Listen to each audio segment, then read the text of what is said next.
People don't rate you based on what you start. People rate you based on what you finish. Some of you listening to me now, you need to go back and remember the instruction God gave you 5 years ago. The reason you have not heard or seen God till today is because you have not kept that instruction. If God will move you to the next level, you must pay attention to what he told you before. See the mindset of Jesus. In John 4:34, Jesus said, my food is to do the will of him that sent me and to finish his works. To finish. He knew the power of focus. I must not just do, but I must finish. So he didn't make impact because he's Jesus. You would think Jesus just made impact by default because, come on, is Jesus not the Son of God? Go and check Jesus' life. From the beginning to the end, there was dogged focus. In Luke 2:49, at the age of 12, Jesus was at the temple. They were looking for him. He said, why are you looking for me? Don't you know I should be about my Father's business? At 12. As if that's not enough. In John 9:4, he said, I must walk the walk of him that sent me while it is day. The night cometh when no man can walk. So every day Jesus had a quota of assignment he must finish. As if that's not enough, in John 5:36, he said, the work the Father has given to me to finish, the work that I do, they bear witness of me. So he was focused from the beginning to the end. And in John 18:37, even before Pilate, he said, for this cause was I born. For this cause came I into the world, that I should bear witness to the truth. So Jesus did not just have impact because he's Jesus. There were principles he followed. One of it is focus. See, some of you need to leave the many things you are doing that you'll never finish anyone. Sit on one and say, me too, I must finish something today. Me too, I must finish something in my life. When you are able to finish one, then you can start finishing others. When we were growing up as children in Benue State, there was a man that had a big name. Out of respect, I won't call it. Sir, everywhere you drive, you will see a project with the man's name. There is hospital, there is school, everywhere. But no one ever finished. Because there's no focus. There's no focus. The power of focus is in the fact that focus grants you the capacity to accomplish and to complete projects. Number two, focus produces strength and endurance. As you run through life, you are going to discover that there are many battles. There is the fight for purity. There is a fight for holy living. There is a fight to advance kingdom. There is a fight to stand for truth. There is a fight for self-development. There are many battles. Whether you will have endurance is dependent on the quality of your focus. In Hebrews chapter 12 verse 2, the Bible spoke of Jesus. He said, for the joy that was set before him, he endured the cross and he carried the shame. When you find people who don't have tenacity, you find people who don't have capacity to endure, it's not because they are weak. They are very strong. The problem is that they are not focused. When you zoom into an assignment, that assignment has a way of energizing you. Jesus endured the cross not because he was Jesus. He endured the cross because he focused on the joy that was set before him. He focused on the glory that was set before him. So while he was on the cross, there was strength. Any man who has vision will finish strong. But the Bible says where there is no vision, the people perish. If you want to learn one of the secrets of power, be focused. Be focused. See, go and sit down. Write down, what is my life about? Zoom into it. You will be shocked the way you will be energized. Some of the things we do, sometimes myself, I sit down and I wonder, where is this energy coming from? I preached last night in Abakaliki, preached this morning. In fact, I left the altar and drove straight here. And I'm preaching here now. I'm preaching in Akure tomorrow. I'm preaching in Abuja on Sunday. On Monday, I'm on my way to South Africa. On Thursday, I'll be back to Manchester. And it's back to back to back to back. And every time you come, there's strength. It's not because we are young. There are many young people who can't even wake up in the morning. It's because you are burning with a vision. So long as that thing is in you and you are focused on it, that thing will give you energy. If I tell you my schedule in the last 2 weeks, you will shout.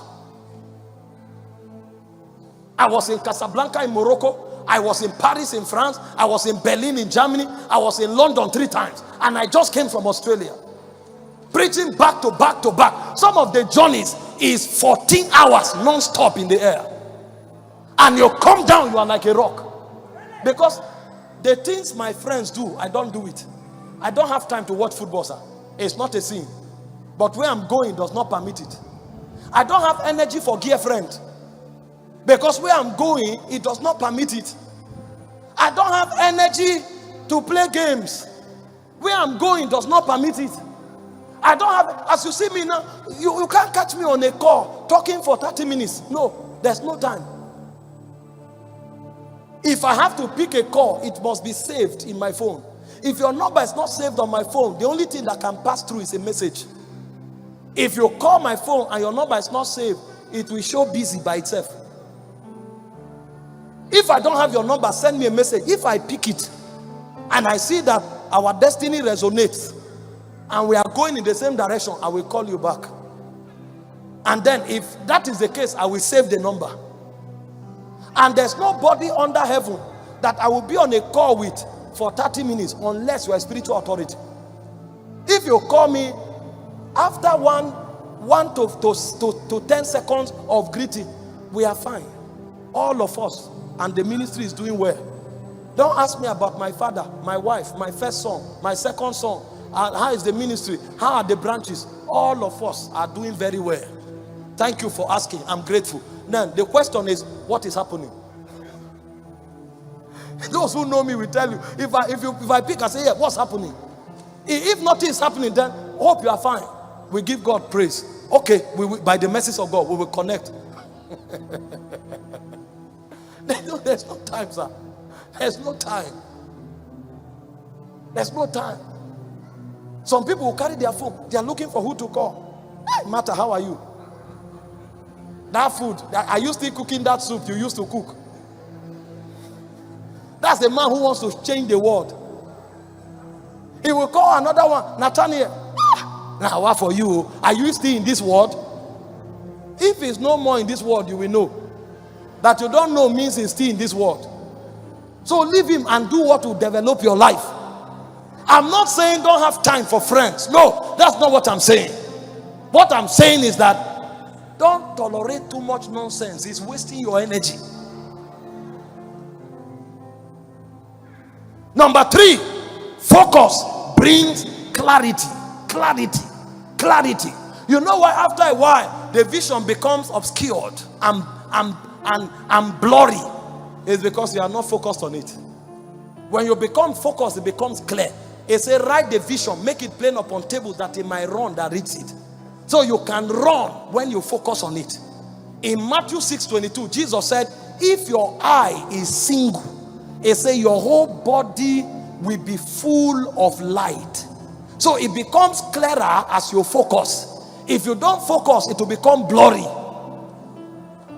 If your eyes be single, your whole body will be full of light. In all your ways, acknowledge him. He will direct your path. When a man loses focus, his vision becomes blurry. His conviction begins to die. And the things he was running with fire few months ago, they no longer make sense to him. That's why you see somebody who was very aggressive about prayer, so then the prayer meetings becomes hard. You know what happens? The vision has become blurry. So he can't find the necessity anymore. If you find a man who is running, see our father at 86, he still stands on the altar preaching the same message. Because of focus, clarity is not a prayer point. That's the power of focus. If you find anybody who is focused, he doesn't mistake his vision. Wake him up in the night, he knows where he's going. He knows the stage where he is on that vision. That's why they make impact. Those who make impact don't pray for impact. The way they live their lives, they must arrive at impact.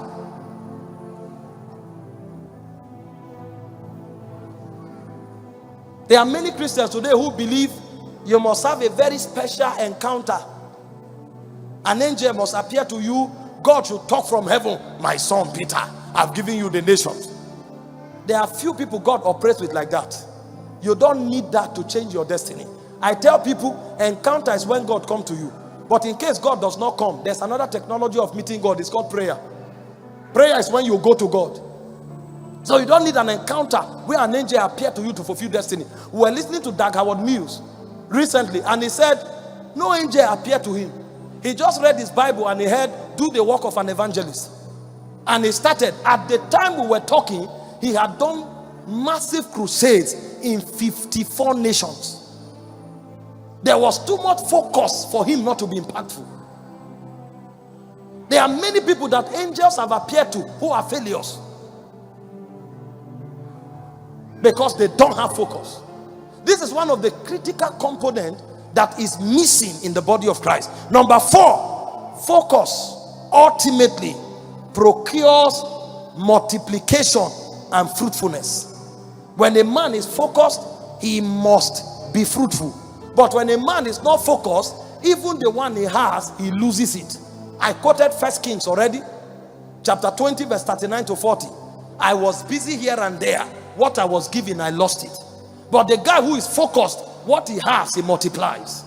Jesus said in John 15, verse 5, if you focus on me, if you abide in me, he said you will bring forth much fruit. And he said your fruit shall abide. So focused people are fruitful people. Anything you don't pay attention to, you will be foolish to assume it will grow. For anything in your life to multiply, you must pay attention to it. What fruitfulness feeds on is attention. If you are not focused, you can never be fruitful. Meanwhile, all of us have the capacity for fruitfulness. Why some are not? It's not because of Satan. Don't give Satan too many credits. Some of you who are accusing Satan, Satan doesn't even know you are existing. It's when you accuse him that they reported to him. Somebody is saying you have robbed him of his destiny. And Satan said, you have not appeared on our calendar. We didn't know you are there. But now that you have said it, let's add you and take the glory. Your problem is that you focus on nothing. If you were focused, you would have been fruitful. And finally, when you are focused, your life will command reward in eternity. Jesus was focused. At the end of his life, he passed the test of the cross. And when he resurrected, the Bible said God gave him a name that was above every name. In Hebrews 12 verse 2, he said, for the joy that was set before him, he endured the cross. So it took focus for him to go through the cross. And because he went through the cross, when he resurrected, God exalted him. Gave him a name that was above every other name. Every focused individual will not just make impact in this life. Even in the world to come, he will have a place. Paul said, I have fought a good fight. I have kept the faith. I have finished my course. There remaineth for me a crown of righteousness. 1 Timothy 4, 7 and 8. He was focused on his assignment. He knew when he finished. And because he finished, he knew there was a crown of righteousness. His focus, it commands reward. See, at the end of your life, 2 things will matter. 2. When you look back, whether there will be fulfillment. And when you look forward, whether there will be reward. If you don't find these 2 things at the end of your life, your whole life will pass before you in a second and it will be misery. But for you to get to the end of your journey, look back and have fulfillment, look forward and have reward, you must have been focused on your calling.